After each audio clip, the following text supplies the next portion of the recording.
morning. Today we are going to discuss about pension fund. Pension fund എന്നാൽ ഒരു saving സ്കീമാണ്. അവിടെ employees അവർക്ക് ലഭിക്കുന്ന ഇൻകത്തിൻ്റെ അല്ലെങ്കിൽ സാലറിയുടെ ഒരു സ്മോൾ പോർഷൻ ഏതെങ്കിലും ഒരു സേവിങ്സ് പ്ലാനിൽ ഇൻവെസ്റ്റ് ചെയ്യുകയാണ് ചെയ്യുന്നത്. ഇതിൻ്റെ പ്രധാന ലക്ഷ്യം എന്ന് പറയുന്നത് ഭാവിയിൽ ഇപ്പോൾ നമ്മൾ സർവീസിൽ ഇരിക്കുന്ന കാലഘട്ടം കഴിഞ്ഞിട്ടുണ്ടെങ്കിൽ ഒരു സ്റ്റഡി ഇൻകം ഫ്ലോ ലഭിക്കുക എന്നുള്ളതാണ് ഇതിൻ്റെ പ്രധാന ഒബ്ജക്റ്റീവായിട്ട് വരുന്നത്. ഇതിനെ റിട്ടയർമെൻറ്റ് ഫണ്ട് എന്നും അതേപോലെ തന്നെ സൂപ്പർ ആനുവേഷൻ ഫണ്ട് എന്നും അറിയപ്പെടുന്നുണ്ട്. ഇപ്പോൾ ഇന്നത്തെ സിറ്റുവേഷൻ നോക്കിക്കഴിഞ്ഞാൽ ഓരോ ദിവസത്തിലും സാധന സേവനങ്ങളുടെ വില കൂടിക്കൊണ്ടിരിക്കുകയാണ്. ഇൻഫ്ലേഷൻ റേറ്റ് എന്ന് പറയുന്നത് വളരെ കൂടി വരുന്നൊരു സിറ്റുവേഷനാണ് ഇന്നുള്ളത്. അപ്പോൾ അത്തരത്തിലുള്ള ഒരു സിറ്റുവേഷനിൽ വളരെ സഹായകരമാകുന്ന ഒന്നാണ് ഈ പെൻഷൻ ഫണ്ട് എന്ന് പറയുന്നത്.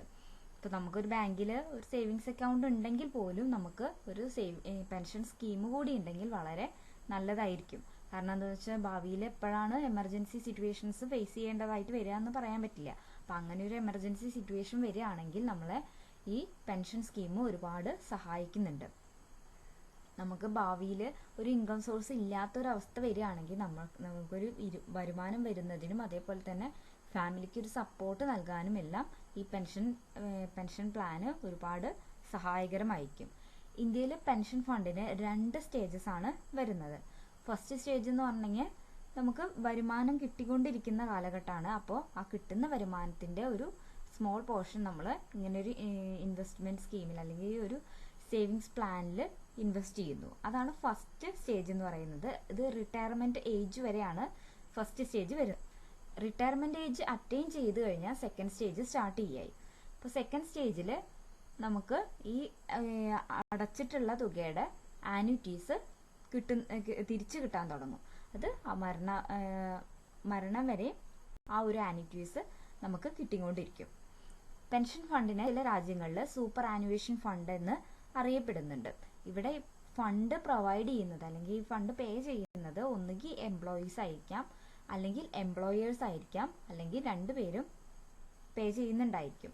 ഒന്നുകിൽ എംപ്ലോയീസ് അല്ലെങ്കിൽ എംപ്ലോയേഴ്സ്, അതും അല്ലെങ്കിൽ രണ്ടുപേരും പേ ചെയ്യുന്നുണ്ടായിരിക്കും. ഇപ്പോൾ ഒരു കോർപ്പറേഷൻസിലെ എംപ്ലോയീസ് ആണെങ്കിലും അതേപോലെ തന്നെ ഗവൺമെൻറ് ഓഫീസസിലെ ഗവൺമെൻറ് എംപ്ലോയീസ് ആണെങ്കിലും എല്ലാം തന്നെ അവർക്ക് ഈ പെൻഷൻസ് കിട്ടുന്നുണ്ടായിരിക്കും. ഇനി നമ്മൾ ഈ പെൻഷൻ ഫണ്ടിൻ്റെ പ്രധാന അഡ്വാൻറ്റേജസ് ആണ് പറയുന്നത്. ഒന്നാമതെന്ന് പറയുന്നത് ഇൻവെസ്റ്റ്മെൻറ്റ് ഓപ്ഷൻ പ്രൊവൈഡ് ചെയ്യുന്നുണ്ട്. അതായത് ഇപ്പോൾ ഗവൺമെൻറ് സെക്യൂരിറ്റീസിൽ സേഫ് ആയിട്ടുള്ള ഗവൺമെൻറ് സെക്യൂരിറ്റീസിൽ വേണോ അതോ റിസ്കി ആയിട്ടുള്ള മറ്റേതെങ്കിലും സെക്യൂരിറ്റീസിൽ ഇൻവെസ്റ്റ് ചെയ്യണോ എന്നുള്ളൊരു ഓപ്ഷൻ ഈ പെൻഷൻ പ്ലാന് നൽകുന്നുണ്ട്. അതാണ് ഒന്നാമത്തെ അഡ്വാൻറ്റേജ് ആയിട്ട് വരുന്നത്. രണ്ടാമത്തെ കാര്യം എന്ന് പറയുന്നത് long term saving schemes provide ചെയ്യുന്നുണ്ട്.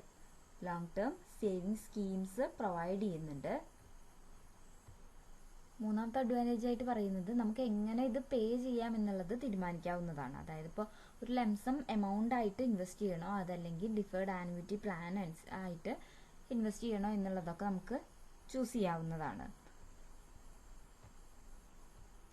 അടുത്തൊരു അഡ്വാൻറ്റേജ് ആയിട്ട് പറയുന്നത് ഇത് ശരിക്കും ഒരു ലൈഫ് ഇൻഷുറൻസ് കവറേജ് പോലെയാണ് പ്രവർത്തിക്കുന്നത്.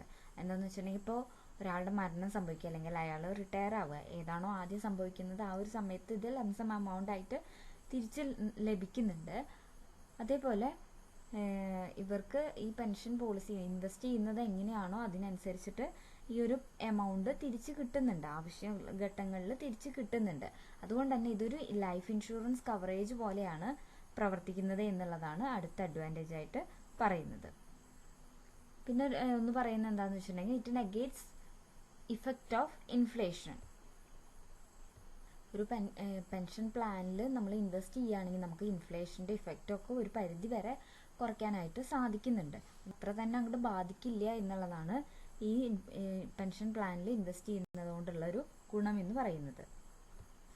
ഇനി ലാസ്റ്റ് അഡ്വാൻറ്റേജ് ആയിട്ട് പറയുന്നത് ഇപ്പം നമുക്ക് എന്തെങ്കിലും ഒരു എമർജൻസി സിറ്റുവേഷൻ വരികയാണെങ്കിൽ അവിടെ നമുക്ക് ഈ അടച്ച തുക ലംസം എമൗണ്ട് ആയിട്ട് തന്നെ തിരിച്ച് ലഭിക്കുന്നുണ്ട് എന്നുള്ളതാണ് ലാസ്റ്റ് അഡ്വാൻറ്റേജ് ആയിട്ട് പറയുന്നത്.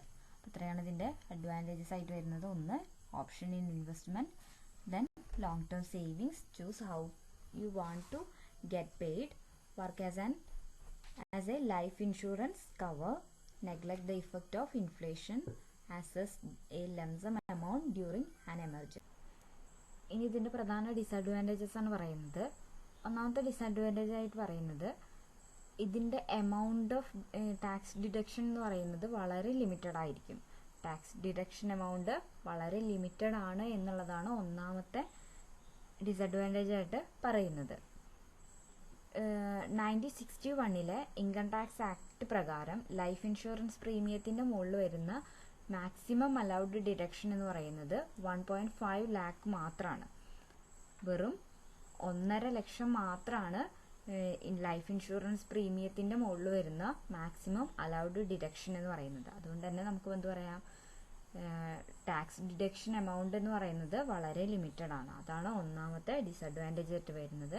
രണ്ടാമത്തെ കാര്യം എന്ന് പറയുന്നത് ഇപ്പം നമ്മൾ ആനുവിറ്റി സ്വീകരിക്കുന്ന സമയത്ത് റിട്ടയർമെൻറ്റിന് ശേഷമാണ് ആനുവിറ്റി കിട്ടി തുടങ്ങുക. അപ്പോൾ ആ ആനുവിറ്റി കിട്ടുന്ന സമയത്ത് നമ്മൾ അതിൻ്റെ മുകളിൽ എന്നാണോ കിട്ടുന്നത് ആ ഒരു ഡേറ്റിൻ്റെ ടാക്സ് പേ ചെയ്യേണ്ടതായിട്ടുണ്ട്. അപ്പോൾ ടാക്സ് കൊടുക്കണം എന്നുള്ളതാണ് ആനുവിറ്റിയുടെ മുകളിൽ ടാക്സ് കൊടുക്കണം എന്നുള്ളതാണ് രണ്ടാമത്തെ ഡിസഡ്വാൻറ്റേജ് ആയിട്ട് പറയുന്നത്. പിന്നെ മൂന്നാമത്തെ കാര്യം പറയുന്നത് എന്താണെന്ന് വെച്ചിട്ടുണ്ടെങ്കിൽ നമുക്ക് കൂടുതൽ റിട്ടേൺ കിട്ടണമെങ്കിൽ കൂടുതൽ റിസ്ക് എടുക്കാൻ തയ്യാറാകണം. അതാണ് മൂന്നാമത്തെ ഡിസഡ്വാൻറ്റേജ് ആയിട്ട് പറയുന്നത്. കൂടുതൽ റിട്ടേൺ കിട്ടണമെങ്കിൽ കൂടുതൽ റിസ്ക് എടുക്കാൻ തയ്യാറാകണം. ഇപ്പോൾ റിസ്ക് ഒന്നും ഇല്ലാത്തൊരു ഇൻവെസ്റ്റ്മെൻ്റ് ആണ് ഓപ്റ്റ് ചെയ്യുന്നതെങ്കിൽ അവിടെ നമുക്ക് റിട്ടേൺ വളരെ കുറവായിരിക്കും. ഇൻഫ്ലേഷനെ കവർ ചെയ്യാനായിട്ട് അല്ലെങ്കിൽ ഇൻഫ്ലേഷൻ്റെ ഇഫക്ട്സിനെ ഓവർറൈഡ് ചെയ്യാനായിട്ട് നമുക്ക് കഴിയില്ല. അപ്പോൾ അതാണ് മൂന്നാമത്തെ ഡിസഡ്വാൻറ്റേജ്. ഹൈ റിട്ടേൺ കിട്ടണമെങ്കിൽ ഹൈ റിസ്ക് എടുക്കാൻ തയ്യാറാകണം. ഇനി നാലാമത്തെ കാര്യം എന്താണെന്ന് പറയുന്നത് എന്താ വെച്ചാൽ ഒരു പെൻഷൻ പ്ലാന് നമ്മൾ ചൂസ് ചെയ്യുന്നത് എപ്പോഴും ഏർലി സ്റ്റേജസിലായിരിക്കണം. അതായത് ഇപ്പോൾ ഒരു 21 വയസ്സിലാണ് നമ്മൾ സർവീസിൽ കയറുന്നത്. ആ ഒരു സമയത്ത് തന്നെ നമ്മളിങ്ങനെ ഒരു പെൻഷൻ പ്ലാൻ ചൂസ് ചെയ്തു എങ്കിൽ നമുക്ക് അതിൽ നിന്ന് കൂടുതൽ റിട്ടേൺ കിട്ടുന്നുണ്ട്. ഒരു 30 അല്ലെങ്കിൽ 35 വയസ്സിൽ ചേരുന്നതിനേക്കാൾ കൂടുതൽ റിട്ടേൺ ഏർലി സ്റ്റേജസിൽ 21 വയസ്സൊക്കെ ആകുമ്പോഴേക്കും ചേരുകയാണെങ്കിൽ കൂടുതൽ റിട്ടേൺ കിട്ടുന്നുണ്ട്. അപ്പോൾ ഏർലി ഇൻവെസ്റ്റേഴ്സിനാണ് ഇത് കൂടുതൽ ലാഭകരമായിട്ട് ഉള്ളത്.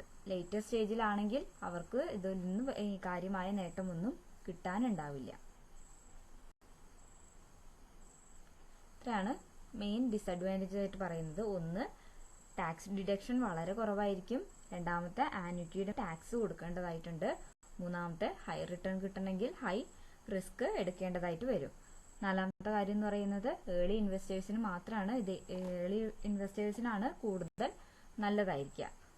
ഒരു ലേറ്റർ ഇൻവെസ്റ്റർ ആണെങ്കിൽ ഇപ്പോൾ ഒരു 30-35 വയസ്സിലാണ് ഈ ഒരു പെൻഷൻ പ്ലാൻ ചൂസ് ചെയ്യുന്നതെങ്കിൽ അതിനേക്കാൾ നല്ലത് 21 വയസ്സിലാണ്. അപ്പോൾ ഏർലി ഇൻവെസ്റ്റേഴ്സിനാണ് ഇത് കൂടുതൽ സ്യൂട്ടബിൾ ആയിരിക്കുക.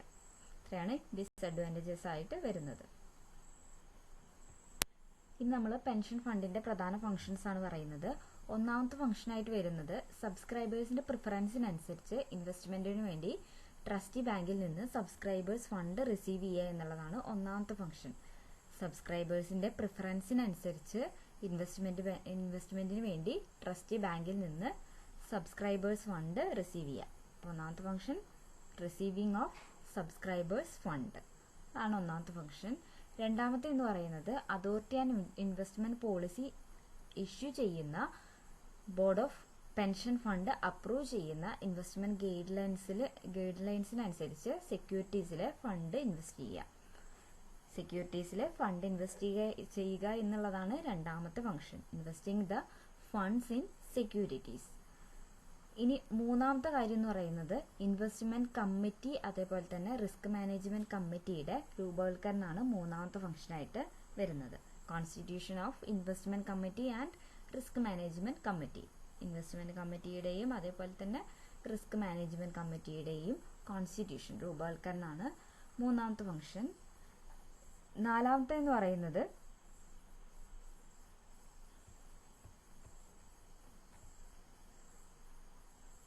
ഫംഗ്ഷനായിട്ട് പറയുന്നത് the construction and review of scheme portfolio. Scheme പോർട്ട്ഫോളിയോയുടെ കൺസ്ട്രക്ഷനും അതേപോലെ തന്നെ റിവ്യൂ, അതാണ് നാലാമത്തെ ഫംഗ്ഷനായിട്ട് വരുന്നത്. അഞ്ചാമത്തെ ഫംഗ്ഷനായിട്ട് വരുന്നത് proper book of account keep ചെയ്യുക, maintenance of proper book of accounts, അതാണ് അഞ്ചാമത്തെ ഫംഗ്ഷൻ. ഇനി ആറാമത്തെ കാര്യമായിട്ട് പറയുന്നത് declaration of scheme net asset value. ഓരോ ദിവസവും അവസാനിക്കുമ്പോൾ അന്നത്തെ സ്കീം നെറ്റ് അസറ്റ് വാല്യൂ എന്താണെന്നുള്ളത് ഡിക്ലെയർ ചെയ്യുക. അത് CRA ആയിട്ട്, CRA എന്ന് പറഞ്ഞിട്ടുണ്ടെങ്കിൽ സെൻട്രൽ റെക്കോർഡ് കീപ്പിംഗ് ഏജൻസിയാണ്, അതുമായിട്ട് കമ്മ്യൂണിക്കേറ്റ് ചെയ്യുക. That is for unitisation of subscribers PRAN. ഈ PRAN എന്ന് പറയുന്നത് പെർമനന്റ് റിട്ടയർമെന്റ് അക്കൗണ്ട് നമ്പർ ആണ്. സബ്സ്ക്രൈബേഴ്സിന്റെ permanent retirement account number unitise ചെയ്യുന്നതിന് വേണ്ടിയിട്ട് CRAക്ക് ഈ ഓരോ ദിവസത്തെയും സ്കീം നെറ്റ് അസറ്റ് വാല്യൂ എത്രയാണെന്നുള്ളത് കമ്മ്യൂണിക്കേറ്റ് ചെയ്യുക എന്നുള്ളതാണ് 6ാമത്തെ ഫംഗ്ഷനായിട്ട് വരുന്നത്. ദെൻ 7ാമത്തെ ഫംഗ്ഷനായിട്ട് വരുന്നത് ഓരോ ഇതിൻ്റെ ഓപ്പറേഷണൽ ആക്ടിവിറ്റിയുടെയും പീരിയോഡിക് റിപ്പോർട്ട് NPS ട്രസ്റ്റിന്, NPS ട്രസ്റ്റ് എന്ന് പറഞ്ഞിട്ടുണ്ടെങ്കിൽ നാഷണൽ പെൻഷൻ സിസ്റ്റം ട്രസ്റ്റ് ആണ്, അതിന് പീരിയോഡിക് റിപ്പോർട്ട്സ് സബ്മിറ്റ് ചെയ്യുക എന്നുള്ളതാണ് ലാസ്റ്റ് 7th ഫംഗ്ഷനായിട്ട് പറയുന്നത്. അത്രയാണ് പെൻഷൻ ഫണ്ടിൻ്റെ ഇമ്പോർട്ടൻറ്റ് ഫങ്ഷൻസ് ആയിട്ട് വരുന്നത്. ഒന്ന് റിസീവിങ് സബ്സ്ക്രൈബേഴ്സ് ഫണ്ട്, രണ്ടാമത്തെ investing the funds in securities, then constitution of investment committee and risk management committee. പിന്നെ അടുത്ത ഫംഗ്ഷനായിട്ട് വരുന്നത് construction and review of scheme portfolio, then maintenance of proper book of accounts, declaration of scheme net asset value, periodic reporting of operational activities to NPS trust. ഇത്രയാണ് pension ഫണ്ടിൻ്റെ പ്രധാന functions. അപ്പോൾ pension fund എന്ന് പറഞ്ഞു കഴിഞ്ഞിട്ടുണ്ടെങ്കിൽ നമുക്ക് ഭാവിയിൽ തിരിച്ചു കിട്ടത്തക്ക രീതിയിൽ, അതായത് സർവീസിൽ ഇരിക്കുന്ന കാലം കഴിഞ്ഞു കഴിഞ്ഞിട്ടുണ്ടെങ്കിൽ നമുക്ക് വരുമാനമില്ലാത്തൊരവസ്ഥ വരുന്നുണ്ട്. അപ്പോൾ അത്തരത്തിലുള്ള ഒരവസ്ഥയിൽ തിരിച്ചു കിട്ടത്തക്ക വിധത്തിൽ ഇന്ന് നമ്മൾ കിട്ടുന്ന വരുമാനത്തിൻ്റെ നിശ്ചിത സംഖ്യ ഒരു സേവിങ് സ്കീമിൽ ഇൻവെസ്റ്റ് ചെയ്യുന്നതാണ് പെൻഷൻ ഫണ്ട് എന്ന് പറയുന്നത്. ഭാവിയിൽ അത് തിരിച്ചു കിട്ടുമെന്നുള്ളതാണ് ഇതിൻ്റെ പ്രധാന ഒബ്ജക്റ്റീവ്. വരുമാനം ഇല്ലാത്തൊരവസ്ഥ വരുമ്പോൾ അത് തിരിച്ചു കിട്ടുന്നു എന്നുള്ളതാണ് ഇതിൻ്റെ ഒരു അഡ്വാൻറ്റേജ് എന്ന് പറയുന്നത്. ഇത്രയാണ് ഇന്നത്തെ ക്ലാസ്സിൽ പറയാനുള്ളത്. Thank you.